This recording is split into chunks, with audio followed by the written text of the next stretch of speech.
comic book fans and friends. My name's Chris, and I'm here to give you comic book art lessons. This is number 3. If you've missed 2 and 1, you might want to go back and check those out. Today what we're going to do is we're going to take the rough pencils that I finished off. So I had this partially done last time I was with you, and now you can see I finished everything in. Last time I went over layout and how I want to lead the eye around the page and how we do rough pencils. Today we're going to take this and transfer it to a brand new smooth piece of paper. Now what I'm going to use is I'm just going to use a normal piece of Bristol. What I like to use generally, because it just makes it easier for me because I do so many of these, I'm losing all my stuff, sorry, is pages that already have the, I don't know if you can see that, the lines for your borders and everything, right? This is a page I'm working on right now. It's in mid-swing. It's the Dazzler. So yeah, but what I did today is I just got a piece of smooth Bristol, which you can use. Same deal. I gave you the measurements in one of my other lessons. Here it is here. So just smooth Bristol. And I just made my own little, I used the blue pencil, as you can see, to do the border line so that it doesn't show up. Yeah, so I just use blue pencil crayon.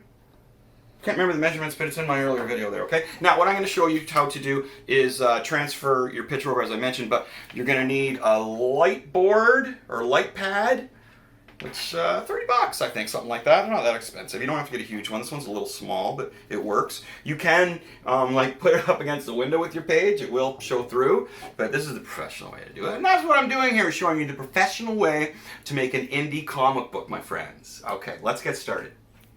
Okay, here we go. So we're around the side of the drawing table. As I mentioned, I've got my rough pencils, and I've got my nice clean piece of Bristol here. So what I'm going to do is use my light pad, light board. Ooh, look at that light up. I know what we do is put it on top, because you can switch around. Like if you don't have it centered the way you like, you can move it around. But as you can see, I can see right through this sucker. So I want to make sure I got this in here correctly. Don't want to lose anything, right? So we're lining this back up. I'm going to take it to there. Okay, now what you want to do is tape it. I always keep extra tape on the side just so I don't have to screw around with anything, you know, fumble for tape. Now this is a non-tacky tape that I use. You know, you don't want to use anything too sharp or else it's going to rip your page. So I have this like soft tape or non-tack tape. And when I'm done with that, I basically just pop it back up here beside Deadpool and everything, alright? So... okay, we're on. Now, as you can see, we've got everything on the board here. All I got to do is just take my time and just trace over what I've done. Okay, and this way you can get exactly the loose feel of everything that you've done with your drawing. And it's not messy. Some drawings I don't have to do as much rough work with. A lot of drawings I'll do the rough pencils and I won't put in the details. And then I'll put the details in on the final page. Depending on how often you do this, I generally do. When I'm working, I do a page a day. So I got to the point where I can basically, you can see I didn't shade in anything here on these. I'm going to do most of that. There's some X spots. You can remember we went over what an X is. An X marks where the dark spots are going to be, okay? They're the ink spots, so you're not messing your page all up. Okay, so what I'm going to do is I'm just going to get a super light pencil here. Actually, I'll use a little darker one so you can see, but you should use a super light pencil. Because what's going to happen is you're going to be going over this with ink. Okay, the next lesson is going to be inking this. So you don't want to go in really heavy because you don't want to press into the page. You also want to be able to erase your pencils after, which is kind of a pain in the butt, to be honest with you. Okay, now here we go. Now all I'm doing, as you can see, I've got my glasses in here. I can't see well. All right, so we're just going like this. Look at this. I'm just going in nice and loose, following the lines that I already put in there. Okay, blink like that. All right. And I know where everything's going to be, so you don't have to be too, just make sure you get the lines you got. The better you do, the better and more pro work that you do on your rough pencils, the less work you need to do when you're light boxing. Because I've got everything where I want it to be. I'm just tracing everything. There's not really a big thought process in this. It's just taking your time and getting these lines that you've already created the way you want them to be. And you can see what I put. I'll show you again to how I do the dark spots without doing here. There we go. Look at that. Yeah, so smooth, right? You can take as much time as you want with this. I generally fly through this pretty quick. It takes me about 15 minutes. 15 minutes is a small price to pay for a very clean pro piece of art. Now, pro is the word we're looking for here, folks. I've seen so many people do drawings that are messy and, oh my God, eraser marks and smudges.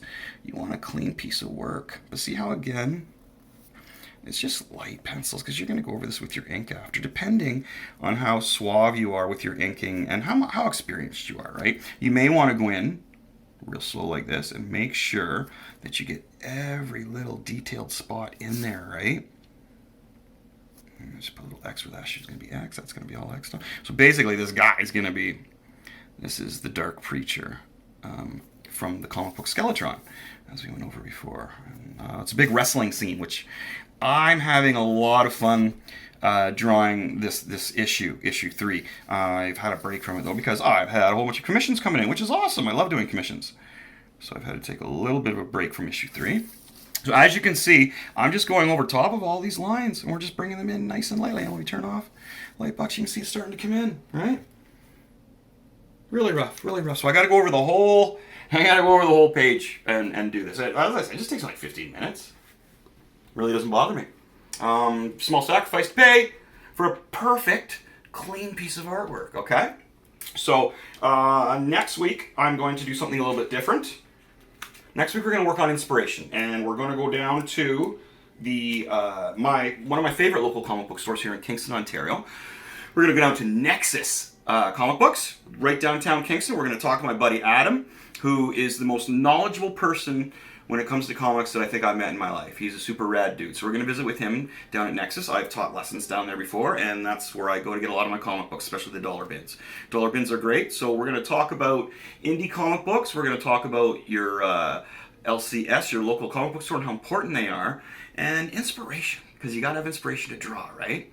Movies, comic books, all kinds of things I can discuss with you, lots of fun things. So this was a quick one. What we basically did today was we're transferring over our rough piece of comic art onto a nice clean piece of paper. Smooth. You want a smooth Bristol, okay? Like I say, you can get the comic book boards, but you don't have to, my friends. You don't have to.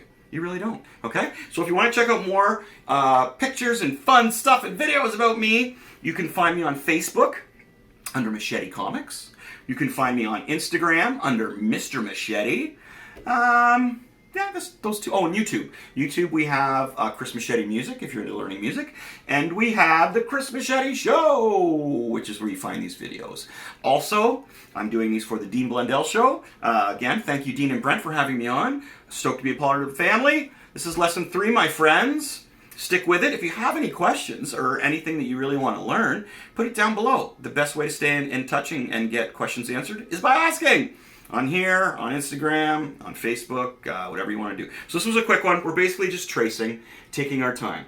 Now, I can't stress this enough. Lightbox your own drawings. Don't lightbox other people's work. That's called a swipe. That's called stealing. And that is not cool. And I think it's against the law if you're going to sell that kind of stuff, right? Tracing is not a good way to practice tracing other people's work. Tracing your own work is being professional, my friends. Thanks again for checking me out. I'm Chris Machete, owner of Machete Comics.